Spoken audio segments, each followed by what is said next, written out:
Howdy there, everybody. Today is Tuesday, April 6th, 2021. I'm Trey Crowder, and that back after a one episode hiatus is Mark Agee. Good to have you back, buddy. How's it going? It's going great, man. Yeah, I had to miss last week due to a dentist appointment. I couldn't move because my health insurance was running out. We're going on Cobra for a little bit, Ain't and that America? You yeah, if and you guys me, baby, ain't for that you guys America? that are overseas and wondering what the hell I mean by my health insurance is running out, that's Right. it's a Yeah. very American phenomenon where basically to get to the doctor you have to answer this series of. You ever trying to take a ring to Mordor? That's what trying to go to the doctor's like in America. Um, so Corey subbed in for me, and my Yeah. understanding is that I didn't watch his episode back, but I saw his public apologies he issued afterwards. So if you could fill me in on what exactly he did. Yeah, so we had Marcus Flowers on running for Congress there in Marjorie Taylor Greene's, and also Corey Ryan Forster's district, the district where Corey lives. Because Corey and Marcus are both from there, Corey knows Marcus. They've went back and forth multiple. They've talked on the phone a bunch of stuff. They know each other. Corey's our senior Georgia correspondent. Marcus, we were talking to him about coming on the show, and he had mentioned that, what if Corey? I know Corey's on the show a lot. What if Corey was on the show? And that would be great. And I was like, hey, good news. Mark ain't going to be there. But I was like, not only will Corey be on the show, Corey's guest hosting this week. So and Georgia's in the news. This is the perfect week to do it, Marcus. And he was like, great. All right. Stars have aligned. So Corey comes on. So keep that in mind that Marcus wanted Corey on the show. And who doesn't? Corey's great. Uh-huh. Yeah.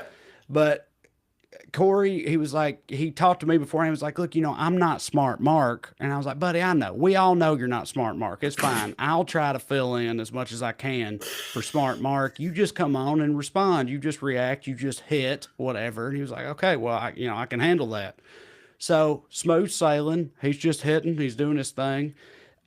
We had talked repeatedly about Marcus coming on halfway through, but then we start and we go for 30 minutes and Corey's just going and he's drinking, he's having a good time. And then he happens to, right before U.S. Army veteran Marcus Flowers is about to come on and talk about his congressional campaign, literally right, but 15 seconds before that, Corey goes, they try to act like we're the weirdos, whatever else. But as far as I'm concerned, conservatives are the ones that always got an apple in their mouth while their old lady pegs them in the butthole while they watch Tool Time and shit like that. And I was just like, okay, well, he is the Army veteran running for, running for Congress in Georgia. And when I did that, Corey was like, he put his hands on his head. He was like, I forgot. I totally forgot Marcus was coming on the show. And Marcus was like, yeah, we'll talk about it tomorrow, Corey. It's fine. Yeah. Don't worry. It is. I think It they is. had a little discussion the next day, but everybody's good. We're all still buddies. It is. But yes. Yeah, it's beyond hilarious to me that because Marcus is worried about the appearances he does because he's not media trained and media savvy, right? He's just fucking doing a shoestring campaign, David versus the Goliath that is Marjorie Taylor Greene Right. and Georgia 7th or whatever, and he's out here doing it on his own, and he's skeptical of coming on our show because we're a couple of dick joke mechanics, and Yes. but so he's more comfortable with Corey, who is, I mean, it's the best possible way a loose cannon. 100%. And Yeah. Corey makes him feel better about making it, and then Corey makes a joke that I mean that's not something I particularly would do. But yeah, just so everybody knows, it wasn't that Marcus was anti-smart Mark, of course, but yes, No, we he didn't. talked a lot Yeah. beforehand, and he had some, he was a little trepidatious about him getting on here and me or you saying, why don't you just hit Marjorie Taylor Greene with a fucking bus, be done with it, or Yeah. whatever. And he's like, I can't do that. And we put Yeah. his mind at ease, like it won't be like that, man. We're cool. We ain't gonna do that.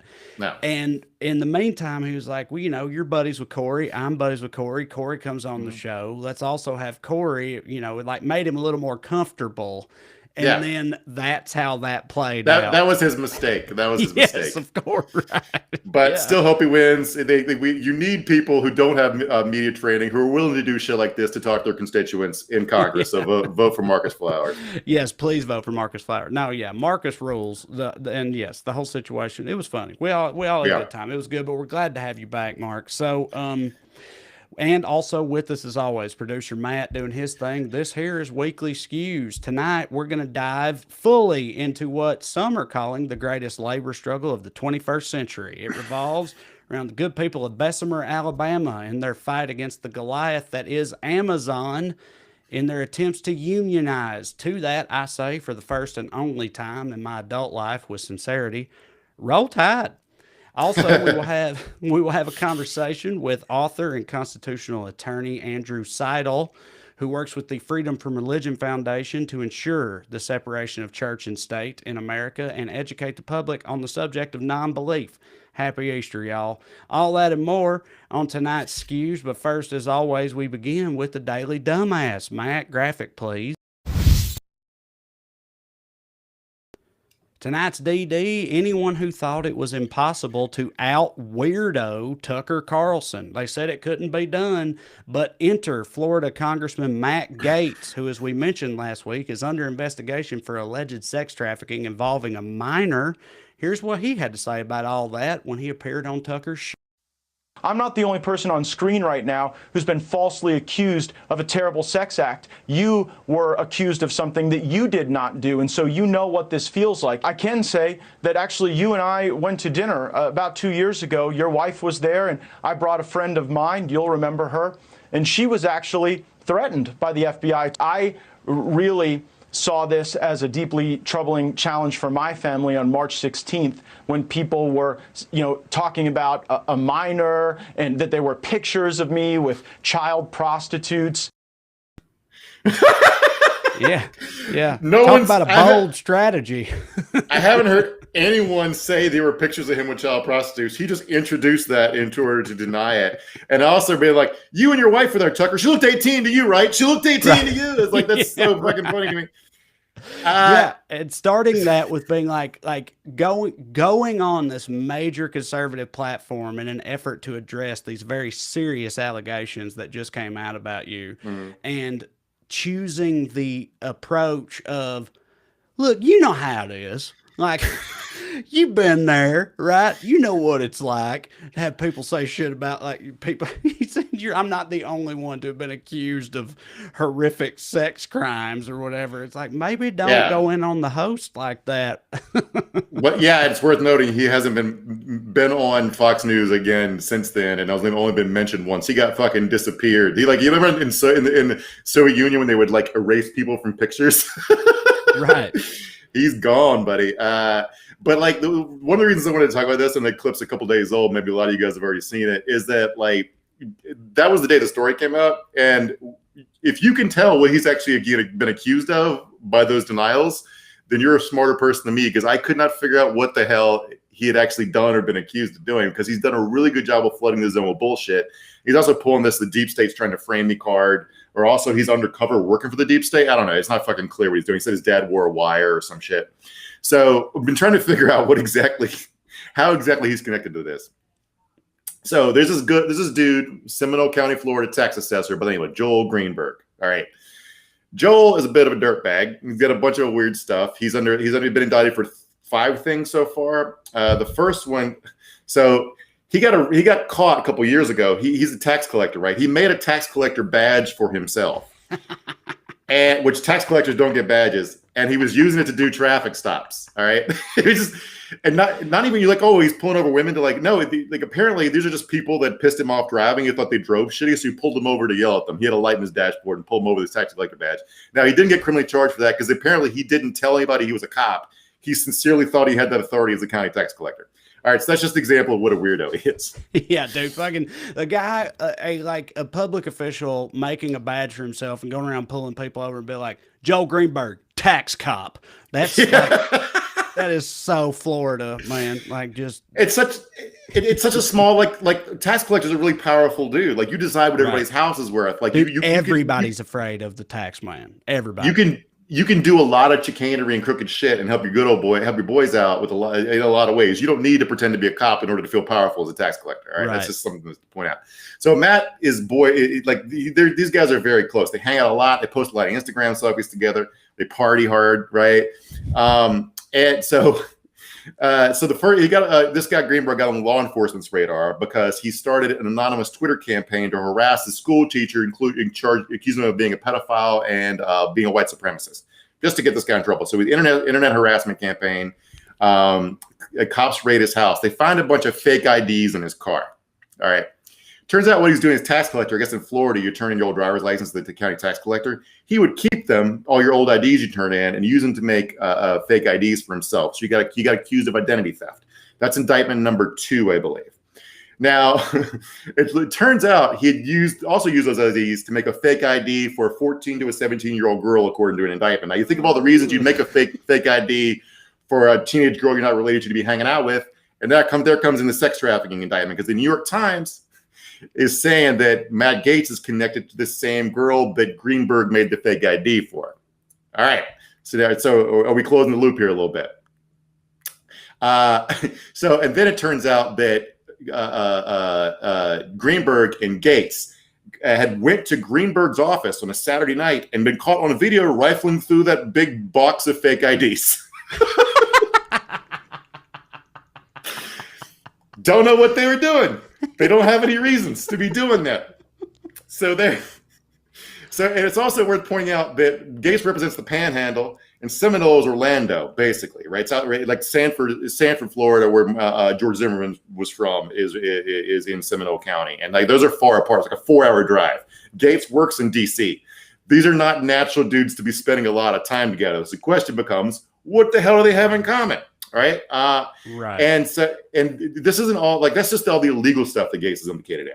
There's also a bunch of dirtbag stuff. Like, apparently there's a story that he's been showing dudes I guess other dudes probably on the floor of Congress, naked pictures of girls he's been seeing. He's engaged, by the way.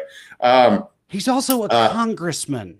Like, yeah, this is you like shouldn't frat boy in an 80s sex comedy. Yeah. Activities coming from an actual congressman who, yes, also is engaged. He's like, hey, check this out. Totally fucked her. Look at that. See that? Yeah. Look what she sent me. Check that out. You like that? Yeah, those are real. So it's a dirtbag behavior in like 10 different ways. But yeah, you shouldn't do it no matter who you are, but also you're a congressman and you're engaged. All right. So also, there's a story came out. Apparently, this has been common knowledge, but he was a state legislator in Florida. He created this points-based sex game that had Harry Potter elements where you got points depending on who you were slept with, right?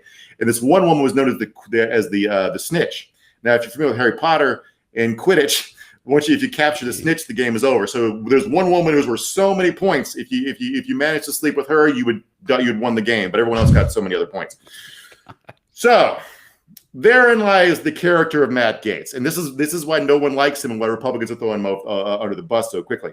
Knowing all that, let's go back to that clip from Tucker Carlson's show and listen to how carefully his denial is framed. Matt, if you have that last video clip, pop it up. The New York Times is running a story that I have traveled with a 17-year-old woman, and that is verifiably false. People can look at my travel records and see that that is not the case. Okay. All right.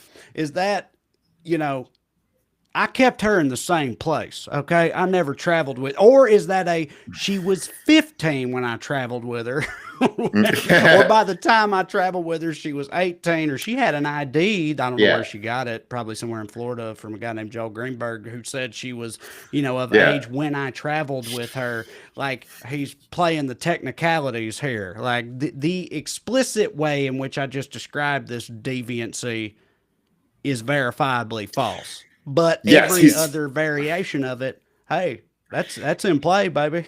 he's hanging the entirety of his denial on this travel with thing, and when you combine that with his other denials I've seen in other places where he's basically saying, he said all I did was pay for her airfare because so I'm in trouble merely for being a generous boyfriend.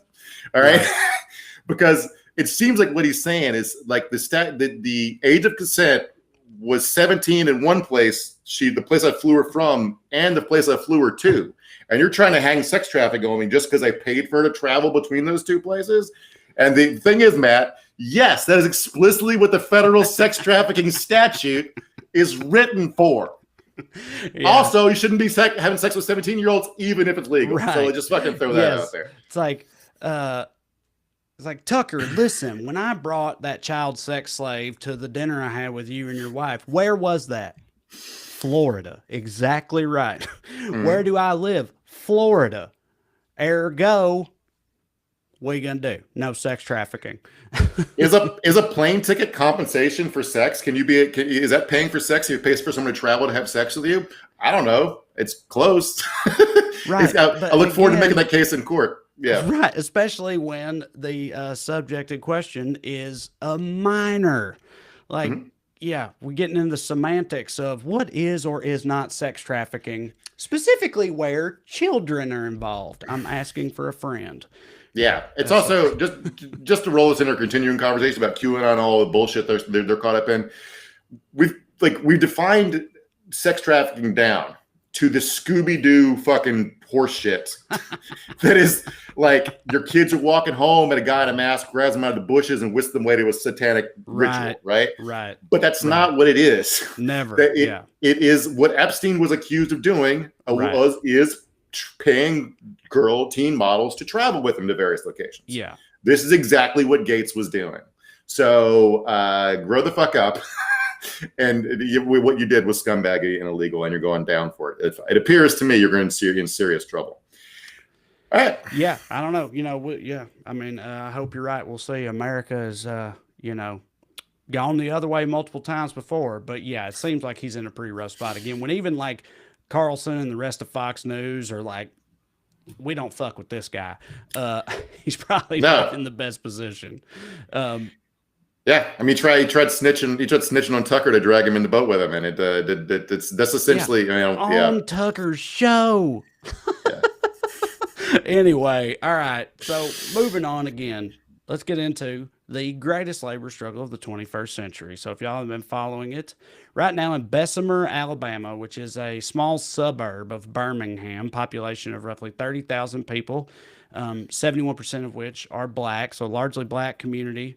There outside of Birmingham, they got a couple years ago a big Amazon warehouse, 1,500 new jobs. It was a big deal for the community. And now, as of present day, there are nearly 6,000 Amazon warehouse workers who work at this 4-story Amazon warehouse that's the size of 15 football fields, and they are attempting to unionize a large Amazon facility, which is the first time in Amazon's 25-year history. There's been a lot of talk in recent months and years about the conditions that Amazon workers go through. So far, no successful attempts to unionize have materialized, but the people in Bessemer are giving it their damnedest. The voting on the subject is closed now. Ballots are on track to be counted any day now, sometime very soon, and could be announced this week. So we're about to find out how this all goes down. But it's been, to put it lightly, a whole thing, Mark. Yeah, I mean, like, if you wonder why Amazon's so panicked about, I mean, like, you want to gauge the level of panic. One of the reasons the voting takes so long is they're entitled to object to each and every ballot, and that is what they are doing. They are dragging this out, making it as painful as possible. Like, again, this is how we treat presidential elections that come down to 200 votes, right? This is what this is like what we did in Broward County, Florida, in 2000. Right. So it is very, very important to them. They seem to think it's life or death for the current version of Amazon, and it may very well be. But it's, I mean, you guys have all seen the numbers of how much richer Bezos has gotten during the pandemic, during which this warehouse, they had extra $2 an hour of hazard pay from the first 2 months of the pandemic. Then that got cut off last June. Mm-hmm. So this is one of the reasons they got super fucking pissed off and decided to unionize was that. If they do vote to unionize, they'll bargain for a contract with Amazon under the Retail, Wholesale, and Department Store Union, which represents staff at department stores like Macy's and H&M, as well as lots of poultry plant workers, which is important to remember because that's that union's foothold in Bessemer is from local poultry plants. So that's why all these people have family members that are in that union at other plants, right? If you're wondering why Bessemer, Bessemer, few basic details. Bessemer as a city was incorporated by a coal baron. It was a steel town. It sat on iron ore and became a steel mill county. They've had a bunch of union fights there before. All these people, their parents and grandparents had good union jobs at steel plants. There's also a big coal fight there There was an interracial coal strike union. The fight got racialized when the management tried to divide them. But 16 striking miners were killed in a big union fight there in 1920. So this town has had labor struggles before, and they're familiar with it. It's baked in the town's DNA, not only being so close to Birmingham and all the civil rights movement's connections to there, including like MLK was arrested once in Birmingham and held in Bessemer, and they have his arrest papers in the town museum. All right, so all that's part of this town's history. Also, Bo Jackson and Jameis Winston are from Bessemer, as is Matilda the chicken, the Guinness record holder for the world's oldest chicken, who appeared on the Tonight Show. You can find that on YouTube. That's one thing I discovered.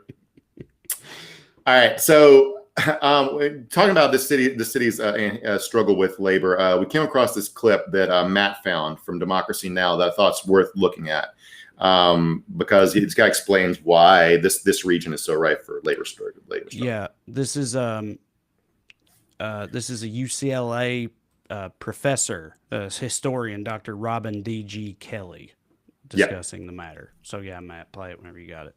This is definitely the most significant labor struggle of the 21st century, no doubt. In fact, this is the largest NLRB election in 3 decades.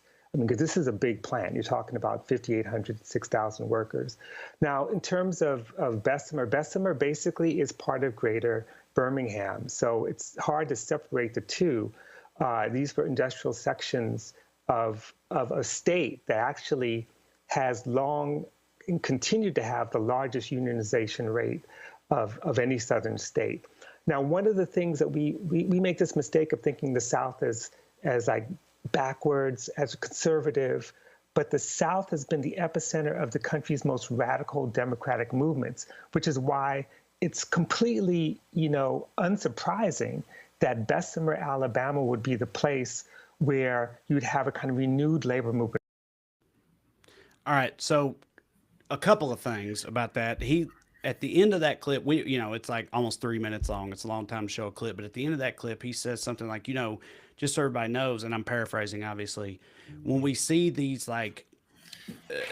laws, like voter suppression laws and these racist laws that come out, Jim Crow types of legislation, it's like, that's not a coincidence. That happens exactly because the powers that be in these states have seen the drastic impact of racial unity in opposition to them.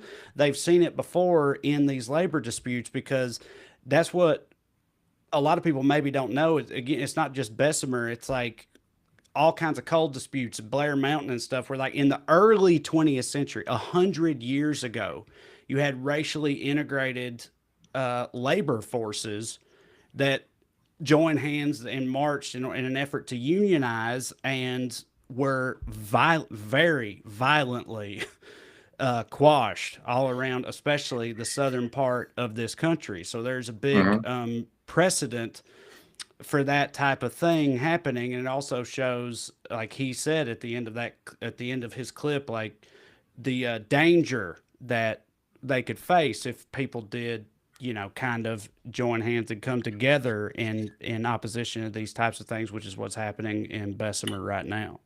Yeah, I mean, like I never thought about it that way, but the South's history of oppressiveness has also created the DNA and the muscle memory for how to do organization, which is like we saw in Georgia during the election and all. It's like the people know how to if you're talking about organize or die, people know how to organize in the South because they've also lived under a threat of death. A lot of working people have.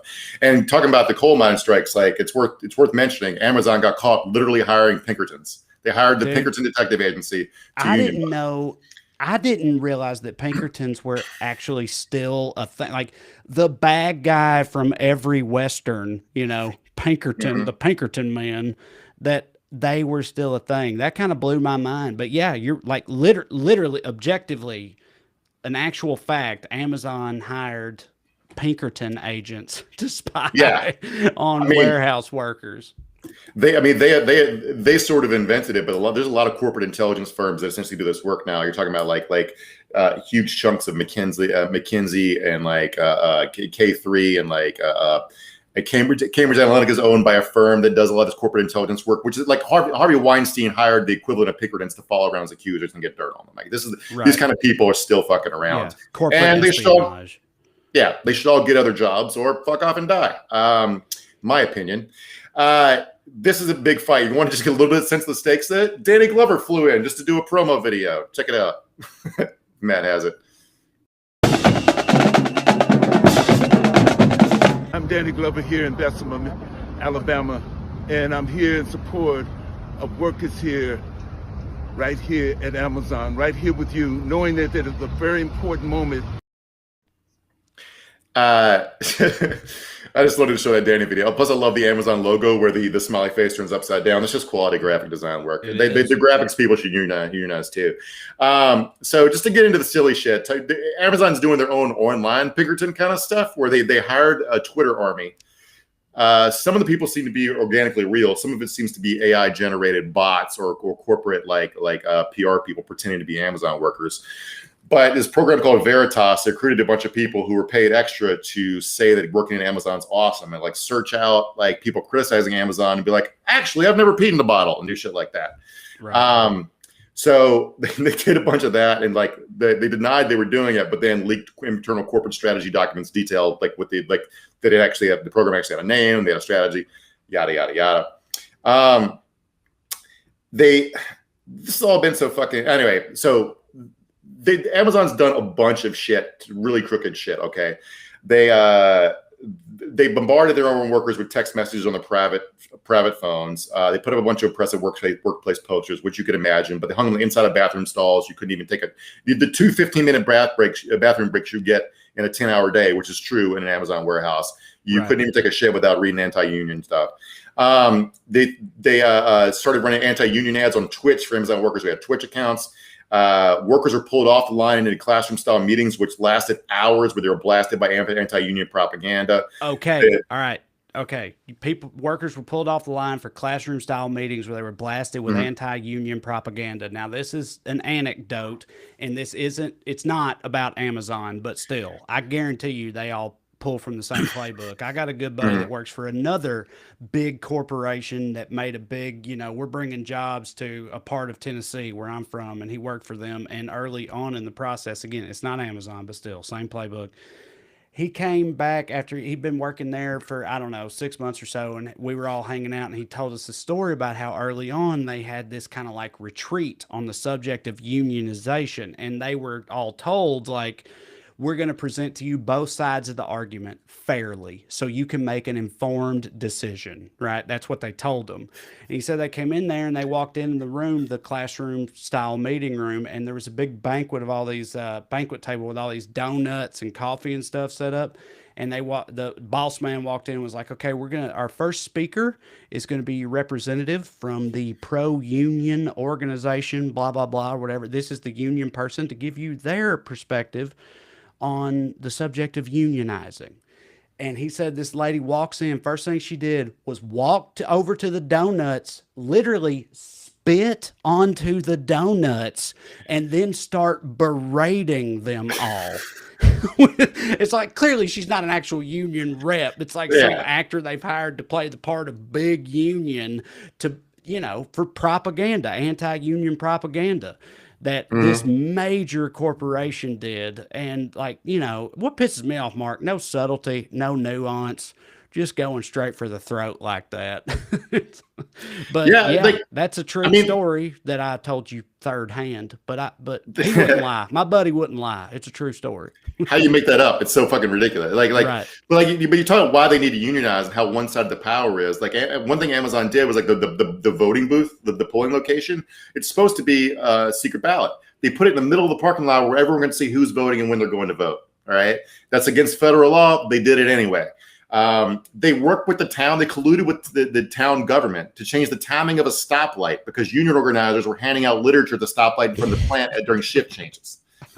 So in that dynamic, I want to give we don't give Joe a lot of props, but in that dynamic where these workers are getting fucking basically threatened implicitly, if not explicitly, he became the first sitting president in a long time to come out in favor of unionization without mentioning Amazon, because that would be against federal law, to saying you guys should vote pro-union.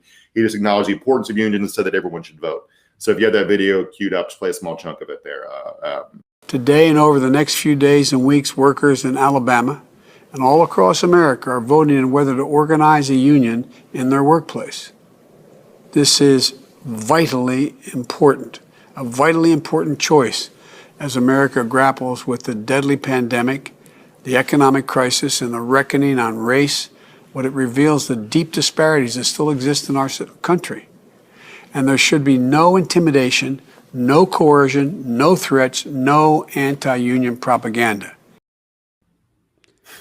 Yeah, and again, that seems like like a very like a very basic thing a president should say. You would think as like a working class person, but like you said, it's actually noteworthy because it's very rare for a sitting president to make statements like that. So yeah, good for him. And I hope, obviously the people felt like they could vote how they wanted to vote. And personally, I hope the union drive is successful. But if it's not, I hope they all voted honestly how they preferred. And I hope it's an honest result. And either way, Jeff Bezos should give all of his employees a $100,000 bonus. Absolutely. He has enough money to buy the moon. He could certainly afford it. So yeah. Totally. And yeah, maybe we'll circle back to that later in the Q&A segment. But now let's get to our guest tonight. He is an author and a constitutional and civil rights attorney who is the director of strategic response at the Freedom from Religion Foundation, where he works to keep state and church separate and educate the public about non-belief. His first book, The Founding Myth, Why Christian Nationalism is Un-American, came out 20 months prior to the very relevant Capitol insurrection, and his book also holds the distinction of being burned by a Christian nationalist preacher in my home state of Tennessee. I'm jealous. I don't think I ever got my book burned. I'm going to have to look into that. His follow-up, Weaponizing Religious Freedom, is due out next year. Everybody, please welcome Andrew L. Seidel. Andrew. Thank you for having me on. I am. Thanks, gents. Welcome. Hey, buddy. Good to see you again. You as well. Yeah, how's it going, man? Where you at? You up there in Wisconsin? Where are you? I'm up in Wisconsin. The weather, we can finally go outside here. It's like over 60 degrees now, so I'm a happy man. I've got a little bourbon here, so I'm feeling good about life right now. Nice. Right on, buddy. Yeah, well, thanks for being here. So let's get into it. You talk about the dangers of Christian nationalism, and a recent article just came out from foreignpolicy.com. The headline of which is, the U.S. needs de-radicalization for Christian extremists. Programs that were designed to reform violent jihadis could potentially help tackle the spread of QAnon and other conspiracy theories in evangelical communities. So we're looking at the danger of radicalized, frothing white people in this country. And we've seen it firsthand recently, right? We have. I mean, what we're talking about is white Christian nationalism. That's what this really is. That's what, when you're talking about white evangelicals, that is really what we are focusing in on. Everybody likes to cite that 81% of white evangelicals that voted for Trump in 2016. Actually, a better indicator was being a Christian nationalist. Thinking that the United States was founded as a Christian nation was a better indicator of a Trump voter than being a white evangelical. And it really is this ideology, this political theology that cuts across all these different crucial issues, from views on police brutality to views on getting the vaccine or wearing a mask. You name it, Christian nationalism is one of the best explanations for so much of what we are seeing today, and really was, I think, one of the primary drivers of the January 6th attack on our democracy. For sure, but I want to know, I think it totally makes sense when you say, for so many people, their guy, right? Like being like the Christian nationalist guy, that cuts across all the other policy issues. That's the thing that matters the most for them or whatnot. I feel like that makes sense, but how do you think Donald Trump became that dude when, I felt like even he himself, for a large chunk of his campaign early on, he didn't even really pretend to give a shit about God. I think so. How did they slide him into that role so effortlessly? He really tapped into this undercurrent of Christian nationalism that has been bubbling. And this isn't the first time we've seen this in American history. There have been waves throughout American history. In the lead up and through the Civil War was a really big one. In the 1950s was another really huge wave of Christian nationalism. And then Trump kind of just was the right candidate to come along, who just does not care about truth or reality in any way, shape, or form, and is willing to spew any kind of disinformation that will get him a few extra votes. And so he's just kind of this perfect candidate to capture that Christian nationalist vote.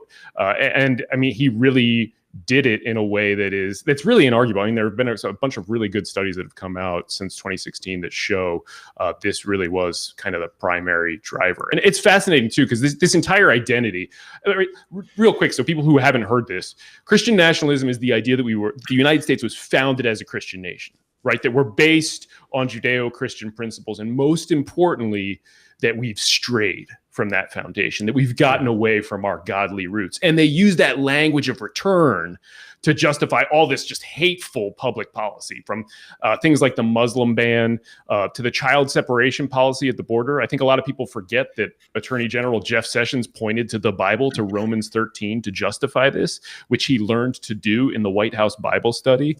I mean, the opposition to gay marriage, LGBTQ equality, I mean, you name it. Christian nationalism is really kind of there on the ground level, tapping into this idea that we were founded and based on this mythical past, and we got to get back to it. Right. When they say God made America for Christian, they mean white Christians, and they're really explicit about it. Yeah. I mean, I should say too, like and there's really good data and studies on this too. So the idea of a Christian nation is very different for a Black American than it is for a white American. Andrew Whitehead and Sam Perry have done some really interesting work on this, but there's very clearly a difference between those two things. So when I'm talking about Christian nationalism, I'm really talking about white Christian nationalism. And I can also say that the overlap between white Christian nationalism and white supremacy, if you're looking at a Venn diagram, that's basically a circle. Yeah. So on that note, actually, you already mentioned the Capitol insurrection, how that was this huge driving force in that. We also know that a lot of, QAnon, right? You got the QAnon shaman at the very center of that. And 538 just recently put out an article that says why QAnon has attracted so many white evangelicals. Q, from very early on, started throwing his lot in with the Lord, right? So what is the sort of relationship between white nationalism, what you're talking about, and the conspiracy side of this whole thing with QAnon and that whole deal? How does that all sort of link up? I just put a video of this up on my YouTube channel. It really is a fascinating sort of incestuous relationship between these. I mean, first of all, there were, of course, other motivations and drivers of that attack on January 6th. But the permission structure that Christian nationalism creates, right? I'm doing God's will. I'm fighting for God's law. I'm returning this country to its Christian roots, or fighting for the chosen one. Like, do you guys remember Trump said, "I am the chosen one," looked up at the sky? Remember that? Yeah. I mean, but there were these other obvious drivers, and QAnon is a great one. There was this famous picture that circulated at the time of a MAGA-hatted insurrectionist. She was carrying a portrait of Jesus, the white Jesus, of course. And Jesus has a red MAGA hat on, and he has a QAnon slogan on his white robes. And so you got Trump and QAnon and white Jesus rolled into this one image that really captures what multiple studies are now revealing.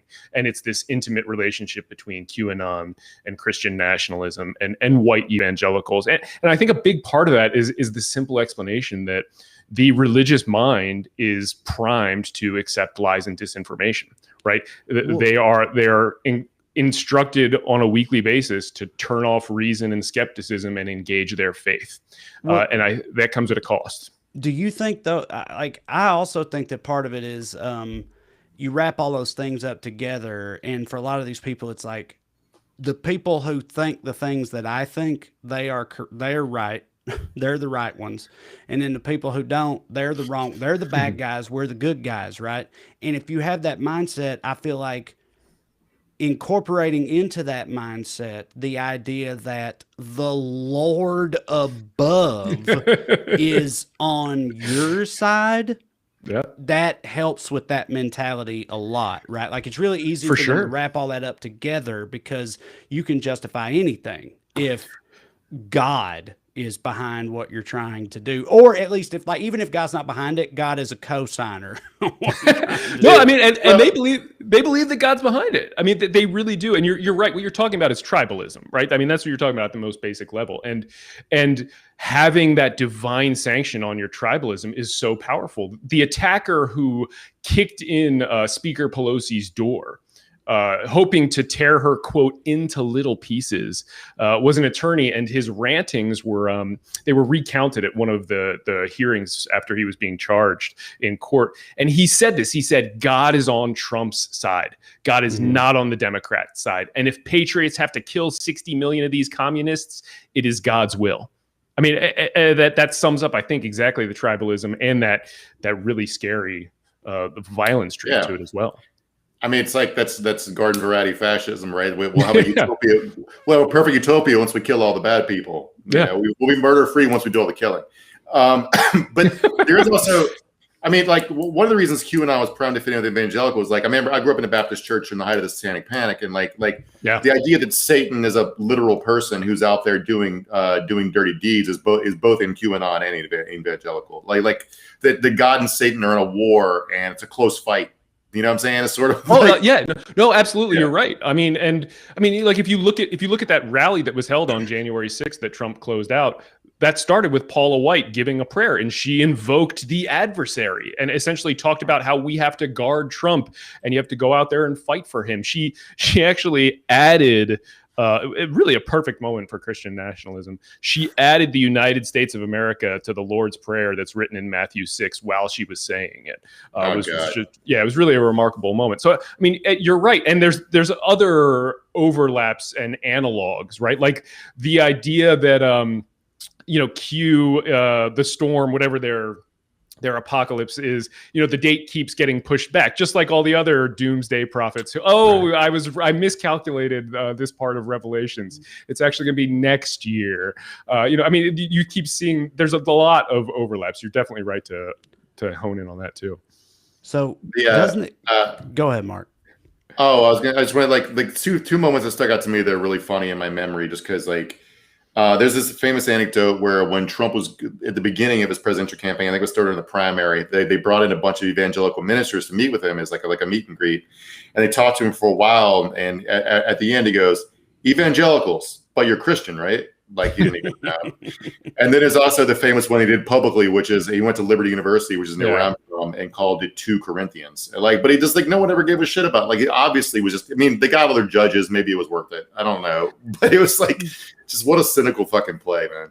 Yeah. I mean, he couldn't name a favorite passage of the Bible. I mean, he was very clearly tapping into it for political gain. But, doesn't that both of what both you guys are saying right now, doesn't that almost kind of prove that politics comes first over religion to these people we're talking about? Because they see that, meanwhile they see Obama go lead the choir in Amazing Grace in Charleston and whatever else, but he's a secret Kenyan Muslim, right? But then everything that y'all just said Trump did, he does that, and he is God's chosen one. Like, doesn't that kind of prove that really it's politics first for them, and they just fit it into the God mold and go from there?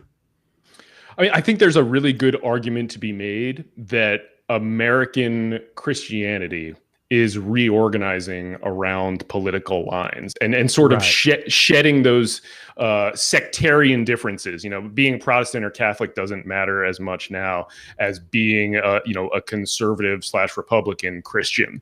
I think, and that is really, I think, why Christian nationalism is sort of rising to the top as one of the best explanations for so many of the culture war issues and the political issues that we're seeing today.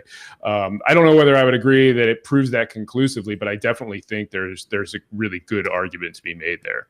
And it is something I explore in the book a little bit. I mean, there's a decent argument to be made that, obviously, I think to the degree it's accelerating is because fewer other types of people go to church, so they overwhelm the religious sphere. But this is sort of what happened with the John Birch Society when segregation academies took off, and the moral majority reframed from being about segregation to being about being pro-life. And it feels like they've been trying to get, they got really uncomfortable starting around when schools started desegregating, and they've been trying to figure out a way to get organized since then. And now it's just sort of like they figured it out and they're all on the same page. So it feels like. Yeah, I mean, school vouchers actually originated after Brown versus Board in the fight to desegregate schools.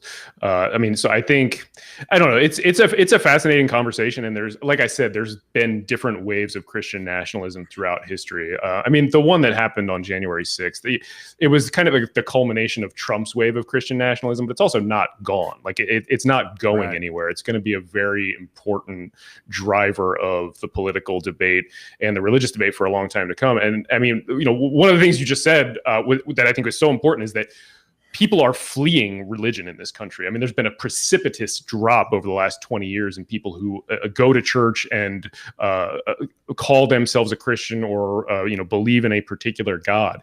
And a big part of that is the politicization of religion that you were just talking about, Trey, right? Like the fact that there's all these conservative assholes talking about how LGBTQ people aren't people and don't deserve equal rights is driving a ton of millennials away from the church, and then it becomes this kind of this awesome feedback cycle where we're going to have a majority non-religious country soon. Right. Well, Andrew, so I want to give you an opportunity to let people know about the book, what you got going on, where people can check the book out and all that good stuff. And also, like, if there was any big highlight that you want to put out there for the world, this is your opportunity to do it. So any and all that, hit us with it.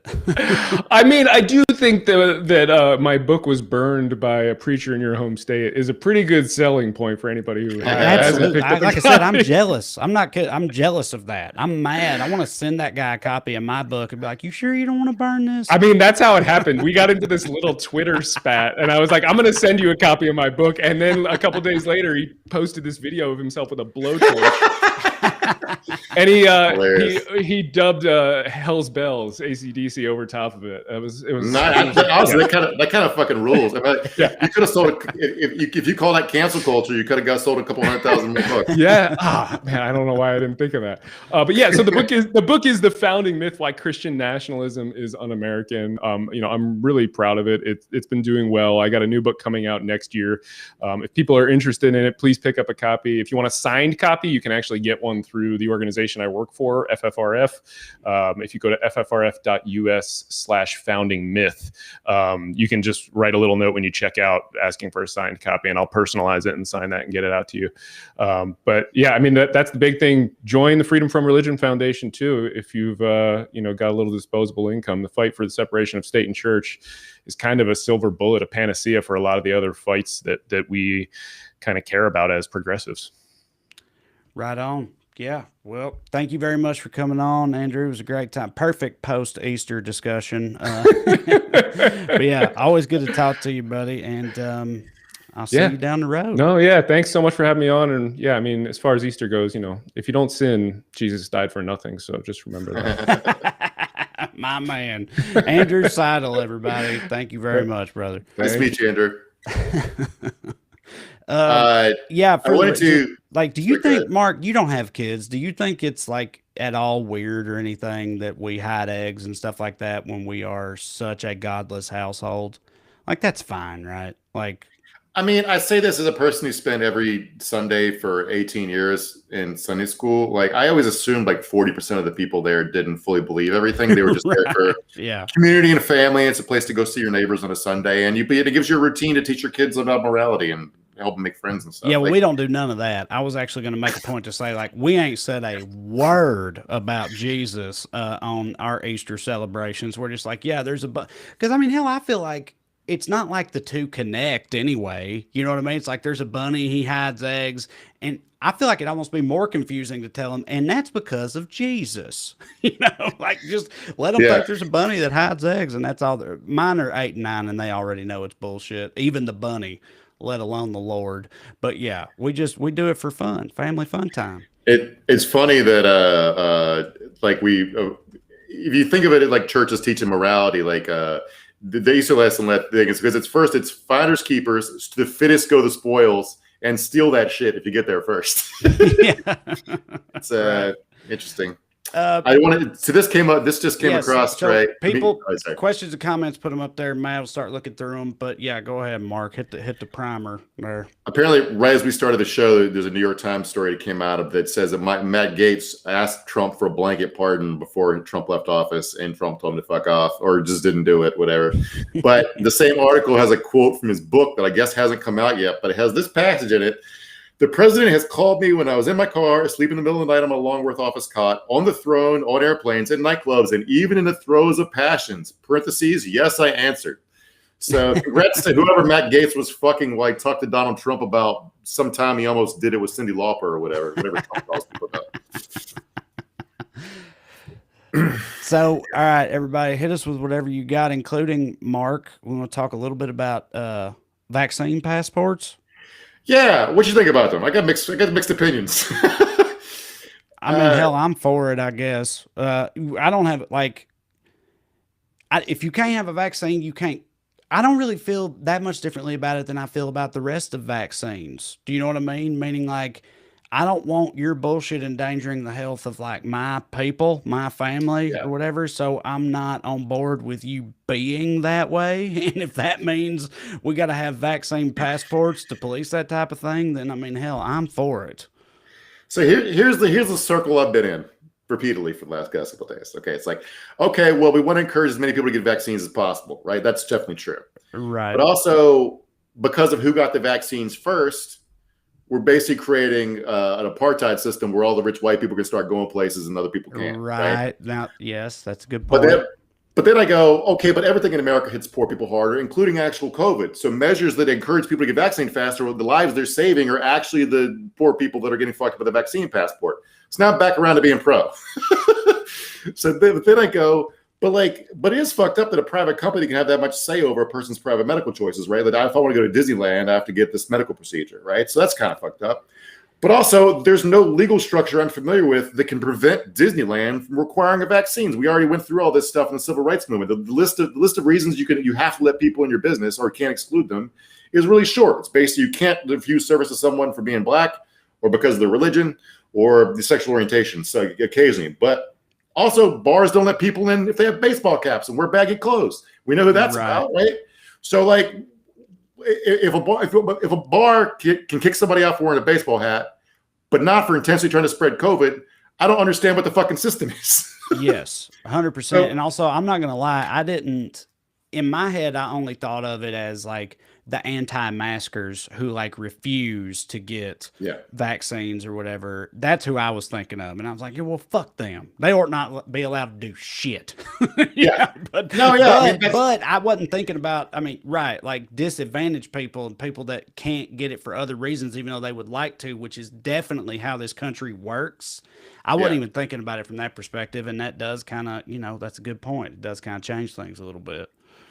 But the basic, I saw that Ron DeSantis is making noise about preventing vaccine passports. But here's the thing. Conservatives fought really, really hard for private property rights during the civil rights movement. The parameters are pretty clearly drawn. And you've already won, Ron DeSantis. And you have fought really hard. I keep using Disneyland as an example. The Florida Marlins can refuse entry to anybody if they want for any reason. And that includes if you can't prove you got a fucking vaccine. So I don't know what you're going to do, Ron DeSantis. It's a betray your whole movement. Go for it. Lauren Russell Pank says, at Andrew, our guest tonight, glad I can order a book through FFRF and don't have to go through Amazon. Yes, that's right. Like, look, dude, I ain't going to lie, especially with the wife I got. I ain't going to blame it all on her. I do it too. But like, it's a damn Amazon box outside my house pretty much every day. Like we're like we've gotten just addicted to these motherfuckers, like as a society. Like, but if they just did shit in an all right way, that would be fine. So let's just make them do that, and then it's fine. And we can be hooked on Amazon if we want to be. Yeah, I will. We subscribe to Amazon. I would sell a TV show to Amazon if they wanted to buy one. I have. They didn't put it on there. That's fine. It's okay. I'm not mad at you, Amazon. That doesn't mean I can think a company's good, and also they should pay their employees fairly. The Chick-fil-A makes a delicious goddamn chicken sandwich. Right. I still think they should be nice to gay people, and I can tell all those thoughts at the same time. And I think the solution is just to support unionization effort, because if you need a bunch of toiletries delivered to your house, there's only one option. And Right. Another anecdotal thing I share is if you've been following me for a while, you probably know DJ Lewis, good buddy DJ Lewis, been on the Well Read DJ. podcast countless times. Yes, DJ has worked seasonally for Amazon a lot, and he confirms all the worst stories you've ever heard about the way they treat their employees. And again, that's one buddy of mine, but I'm just saying, he says it's No, I all have true. It's all true. out of high school, one of my best friends from high school, when he got out of the Air Force, he ran a logistical center for Amazon because they hire a bunch of veterans, of course. And he quit, not happily. He didn't like working there, and that was as a management. So. Yeah, David S. Skipper says MLB All-Star Game coming to Denver. Screw stupid Georgia. All right, David. Okay, here we go. Oh, I wanted to say Mark wasn't here last week. This got brought up last week. Well, first of all, go ahead, Mark. Say what you're going to say. Oh, some Andrew said, and I don't disagree with it, but he's talking about how churches train people to like ignore reason, and some of that's true. But the good aspect of it is it makes you believe. Like the Amazon union efforts largely being organized through churches, and right, that's sort of it makes you believe that you can do things like a Reverend King did. You think you can make America less racist through God's power, and you think you can go up against Amazon and win. So it's not necessarily all bad to have a faith. Right. I think faith, as a concept and as a general thing, I think faith is good, actually. You have to, we've had many debates about the future of this country on here, whatever, and I try to be generally optimistic. And what is that but faith, So what else is there, man? It's I don't have, I have nothing else. Yeah. I have to just put faith in the idea, but not in God, in the idea that we as a society will see this thing through. So and like you said, the whole Bessemer, the people organizing Bessemer, the Christian faith is a huge part of what they're doing. And that's an example of what the good that could come of it. But to be fair to Andrew, he did draw a very clear line between, he was like, this is white Christian nationalism I'm talking about specifically, which isn't, for sure. It's just, and I'm not putting him in a bucket at all. It's Andrew's very nice and very pleasant to talk to and stuff, but a lot of atheists are very strident in that, and I happen to be a non-believer. I'm not militant about it. I don't think too much about it deeply at all anymore. I minored in philosophy in college, then just decided to stop thinking about God after that. Yeah. But it's just there's a school of atheism which is very abrasive. Do you know what I'm saying? And I'm sensitive to not trying to, because my mom's one of the smartest people I know, and she's also a deaconess at a Southern Baptist church. She has her PhD and shit. She just has a deep and abiding faith in the Lord that helps her through life, So right, I understand that. It's just I'm not blessed with it. So actually, yeah, because you weren't here last week. I want to see where you're at on this actually, since David Skipper said this again. MLB All-Star Game coming to Denver. Screw stupid Georgia. We talked about this last week with Marcus a little bit. I actually put a video out about it today. I don't know where you're at on it. I'm not. I guess it's because I am a liberal Southern. I'm from a bad state, and I don't want to be. I'm from a bad place, and I don't like the idea of being punished for that just because that's where I'm from or whatever. I don't know if that's all it is, but I've never been about these statewide boycott things that crop up every now and then. Because when I first went viral and started touring and stuff, it was North Carolina with the transgender bathroom laws. And people would ask me all the time, are you going to boycott North Carolina? You're going to not do shows in North Carolina? And I was always like, hell no, I'm not going to do that. The people that, all that's going to do is punish other liberals in North Carolina. And I'm not fucking the MLB, right? At all. But I just don't, I'm not down with punishing an entire state because the people who run it are shitty. There's a lot of good people there still. And, they get affected by this type of shit too. So I'm just not on board with that. I don't know. How do you feel about that whole thing? I don't know the demographics of who goes to an All-Star game. Is it corporate donors that were just flying to a different location for it, or corporate sponsors, or is it because if you move the Super Bowl, that's what happens. It's just the same set of people attending are just flying to a different city, so a different city gets the cash injection, right? Right. That's a good point. I don't know how All-Star. I'm not a big baseball fan. I don't really know how that works, but I don't know. What is Major League Baseball supposed to do? I get if I'm Rob Manfred, I probably don't do anything. Just keep my mouth shut and nothing happens. But as a business decision, because your fans are white and old and conservative. Right. But so that would lead you to believe that they wouldn't boycott Georgia, which they did. Like, maybe didn't they full on just boycott did. Georgia, but they made a gesture in that direction Yeah. by moving it. Maybe they thought doing what they thought was the right thing. Well, I mean, so Marcus, well, but like Marcus last week was saying, please don't do that. And Stacey Abrams has said, please don't do that. Because like, it's like, to me, it's like, these are just a few weeks ago, Georgia was the darling, the liberal darling of this country, you know, like they had done such a great job. And like all those people who were involved with making that happen, they still live there. They're still in Georgia, you know, like, and now everybody's flipped the script. They're like, no, fuck Georgia, boycott Georgia. And it's like, I just don't think that's the way that it should work. Yeah, I mean, I don't know. I don't like if you see how mad Republicans are about it, it seems to have worked. So I don't know. Yeah, I mean, I guess posturing about it and everything, I guess, is okay because it does certainly get them very fired up, which that part is funny to me. But if it gets to a point where it's like, you know, actually impacting people, because, you know, like, I'm pretty sure, and I don't want to put the boss on blast. Lord knows I love the boss. If I'm wrong about this, I apologize. I think like one of the first big acts that like removed dates from North Carolina with the transgender thing, I think Springsteen did that, I believe. And like, I just think about my godless red ass daddy and how disappointed he would have been if he didn't get to go see Springsteen because the people in charge were assholes, you know. But also the people that work at that arena and everything, like they don't get to work that night. They make less money, and I ought not even invoke the name of the boss because I don't even know if what I'm saying is true. And even if it is, I don't necessarily blame him. Like, I get it, but I'm just not into it, me personally. I think. Yeah, I see all sides. Just like the vaccine passport thing. You convinced me multiple ways both times. I don't know. Right. Okay. Well, what a great welcome back show for Mark we had. It felt like a month you were gone. Felt like, glad to have you back. Love Corey. He's still our senior Georgia correspondent, everybody. He's not been fired. I know he made his public apology. People were trying to cancel him. Not the Skews. He's gonna remain gainfully employed for nothing at all here on Hashtag cancel Corey. Let's get it going, baby. As our Georgia correspondent. And so with that said, we'll see y'all next week and we're gonna have a good time. I'm Trey, and that's Mark. So you love you.